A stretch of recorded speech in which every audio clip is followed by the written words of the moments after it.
I read that the disciples were arguing on the road about who was the greatest, like Ron, I also had to go back and see what was happening just before this event. So the beginning of chapter 9, which is what we was read from, the beginning of chapter 9, Jesus selects 3 of the 12. He takes Peter, James, and John, and he goes with them up the mountain for this awe-inspiring experience. They see the prophets Elijah and someone else come back, and Jesus is transfigured into this glowing white. It's just an incredible vision. And after it ends, Jesus swears them to secrecy. And they head down the mountain, and as they return to the village, they encounter this huge commotion. A crowd has gathered. There are scribes who are arguing with the disciples, and Jesus and the 3 walk into this group. And as soon as the crowd sees Jesus, oh, there he is, they're just struck with awe, and they rush to greet him, and there's this huge welcome. And Jesus asks them, what's going on here? And a man says, I brought my son to your disciples for healing and for exorcism. He had, like Ron said, like a seizure disorder. He was falling and foaming. And he said, and the disciples couldn't heal him. Now at this point, Jesus lashes out verbally. He says, oh, this faithless generation. I don't know, is he talking to the crowd, to the disciples, to this man? I'm not sure. Oh, this faithless generation. How much longer will I have to be with you? How much longer do I have to put up with you? He's angry. He then does the healing, and later the disciples ask him, like Ron said, why couldn't we do this, Jesus? And Jesus' anger seems to have passed. He doesn't condemn them or judge them. He just says that such a demon could only come out with prayer. So that helps me frame this travel to the next village with Jesus maybe storming ahead a little bit in a huff and the disciples hanging back. And I imagine how this conversation could have gone. That maybe one of the 3 who were up on the mountain are saying to the 1 or 2 who couldn't heal, you know, you just got to have a little more faith. You got to bring more prayer into it when you go try to do these healings. You've got to, and the other one saying, well, you think you could do it better? Oh, yes, I'm sure I could have done that healing. No, you couldn't. Yes, I could. You know, my prayer life is much, much better than yours, right? And even Jesus recognizes there's something special about the 3 of us because he took us up to this mountain, right? You can imagine this conversation that starts with helpful suggestions, but just leaves someone feeling judged. And they're traveling on this way. Now, one of the biblical scholars suggests that the Greek translation that we heard as an argument about who is the greatest might also be translated as a discussion about what is greatness. And that might tie to Jesus telling them again, the Messiah, the Son of God, must suffer, be killed, and will rise again. And so they might be not necessarily arguing amongst themselves, but saying, what is he talking about? How can greatness, how can someone so great be killed and suffer? That's not right. That must not be what it means. And so either way, they're having this discussion that is contrary to what Jesus has been trying to teach. So they get to the house they're going to, and Jesus asks, although the biblical scholar says ask, maybe too mild a translation, it's more like interrogate. He's got a few of them there saying, what was going on back there? So we imagine things maybe are still tense from that previous encounter where Jesus complained about having to suffer with them for how much longer. But he has chosen this as a teaching moment. And it seems that not all 12 were involved in this discussion because Jesus has to sit down and gather the rest of them all together. He wants everyone to hear this teaching. And what he offers is that whoever wants to be the first, the best, must take last place and be the servant of everyone else. Whoever wants to be first must take last place and be servant to everyone else. That teaching kept rolling around my mind all week. And the starter, it's just so huge to wrap my mind around. Last week we talked about what it might mean to pick up your cross and carry it for Christ. And I'm telling you, if I could do this, this would be my cross. This would be my cross. Choose to be last. This would be the most difficult thing I could do because of my faith. I never want to be last. Who wants to lose a race? When I was little, I was not very athletically inclined, so I just didn't play those games that required athletic skill. Last year, for the first time, I entered the baking contest for the Harvest Fair, and I got a first place ribbon and a second place ribbon. My first place ribbon, I was the only entry. And my second place ribbon, there were only 2 entries. So I believe that I lost. Do you think I baked again this year? No. I did not. I did not. I would be the judge. I'm not going to bake for you. I'm going to judge you. We've been talking, Alex told me and Quentin about this opportunity, an older dog that needs a home. And some of you may have heard me gripe about pets and how happy I am to be pet-free. But I'm actually thinking about adopting this dog. And here's the condition I have in my head. It has to love me best. The last dog we had was Quentin's dog. That dog loved Quentin best. If we get a new dog, I want it to be my dog, and I want it to love me best. I don't want to be last, even in the eyes of a dog. I'm telling you, it's funny, but it's sad. It's tragic.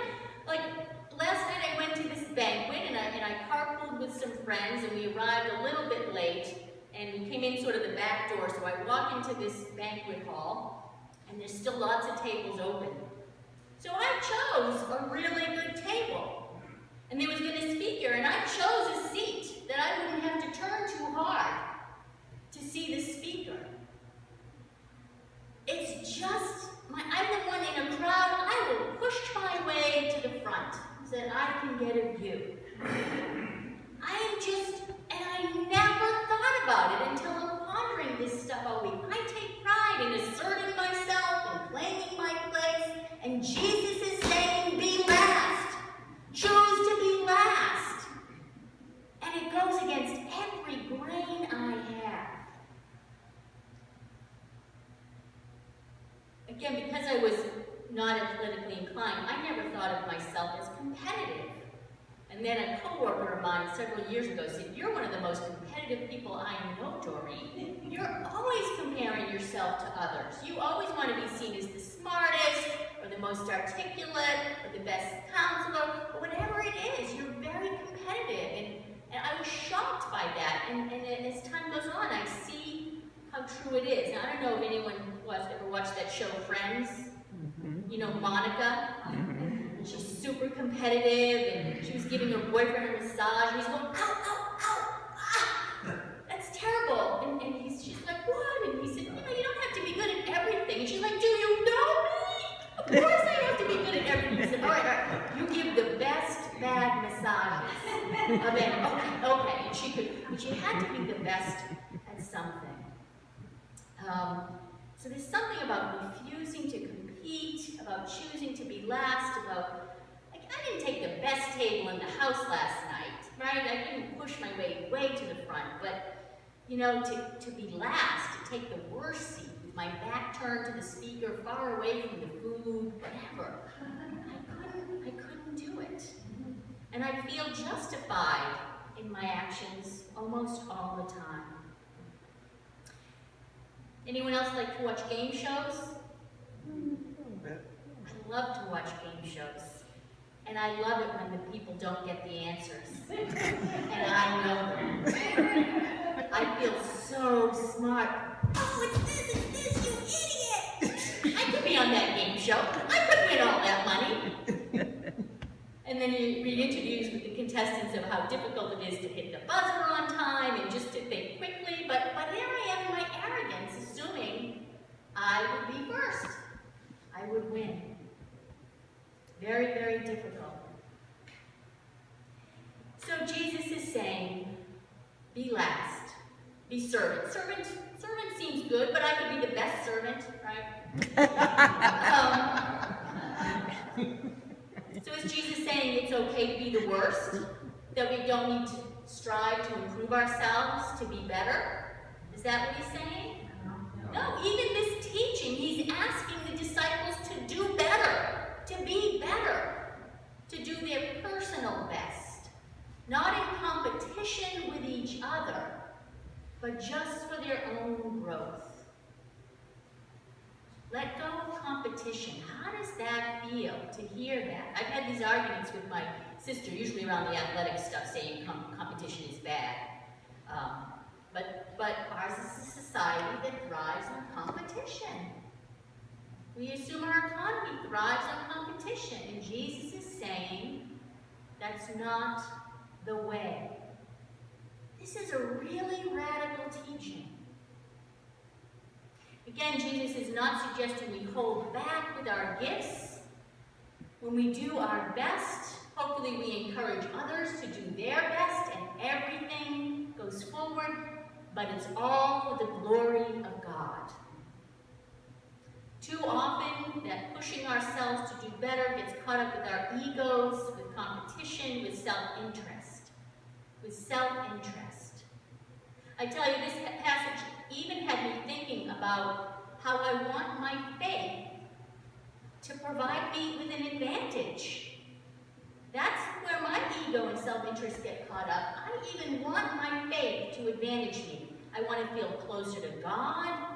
I want to have that sense of being a good person. I maybe want to be admired. Several years ago, it was in the news that Mother Teresa, talking to her spiritual advisor, wrote often about how disconnected she felt from Christ.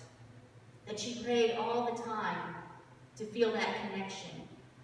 And she didn't. For a long, long time before she died. She did her work and never felt the spiritual rewards of it. And at the time, I just thought that was tragic.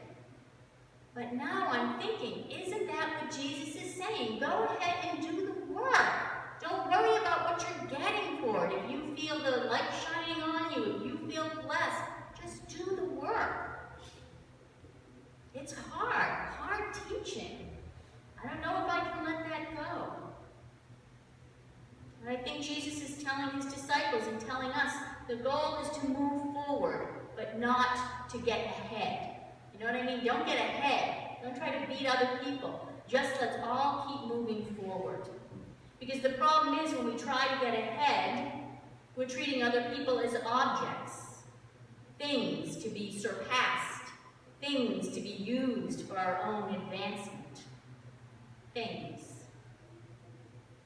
But I tell you, the next part of this reading I find equally mind-blowing. So Jesus takes this child and puts it on amongst the disciples, and he holds this child, and he says, whoever welcomes a child like this in my name welcomes me and welcomes the one who sent me. So Jesus is not saying that he identifies with the caregivers. He's not saying, I have come to take care of these children. He's saying, I am like this child. Jesus identifies with the child, with the one who is weak, who is vulnerable, who has really nothing to offer us, except maybe a warm family, but who can't advantage us in any way. In another passage, Jesus says, that which you have done to the least of those among you, you have done for me. Again, he's identifying with the hungry, with the poor, with the naked, with the thirsty, with the lonely, with the imprisoned. You do things for them, you do things for me. He's identifying with the broken ones, the lost ones. Jesus is saying, don't welcome me as the hero. I'm not the ringer for your team. That's not how I want to be welcomed. Take me in as one like this, as one so vulnerable. Jesus is redefining greatness, and he's redefining God. He's redefining the divine. God, he is saying, is not found in the glory and honor of kings and rulers. God is found in vulnerability. God is found in walking a road that involves suffering and death. We need to be willing to accept that we might be perceived as losers, as nothings, as nobodies. That's what Jesus is saying to the disciples. Don't be arguing about who's the greatest. Look at yourself. Don't look at yourself as a loser, but accept that other people might see you as a loser. You don't need to be in competition to be a winner. And yet there's this paradox, because God is all those things. Jesus identifies as all those things, childlike and vulnerable and small. And he is a God of power and might, a God of glory and honor. It is a God who suffers and redeems, a God who dies and who rises to eternal life while bringing us along. That's the kind of God we're asked to wrestle with. And I wish it were easier. I wish I had an answer. I kept saying, so what am I going to tell people to do? I don't know. I'm a loser that way.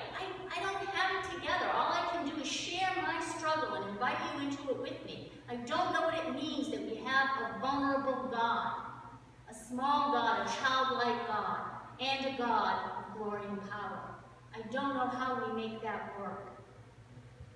But I'll tell you, the more we can start to see how we get sidetracked, we might be able to boast about growing the church and having more people come. We might think about the people we're able to influence, especially if they have influence. Let's get the big donors in.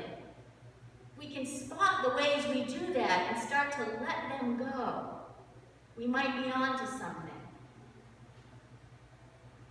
We can tolerate the perception and hold the perception of being nothing and nobody, just a small, humble church, nothing special here.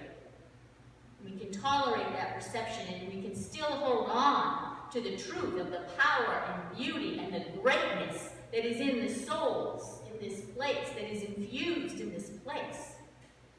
Because it's all in and through Jesus Christ.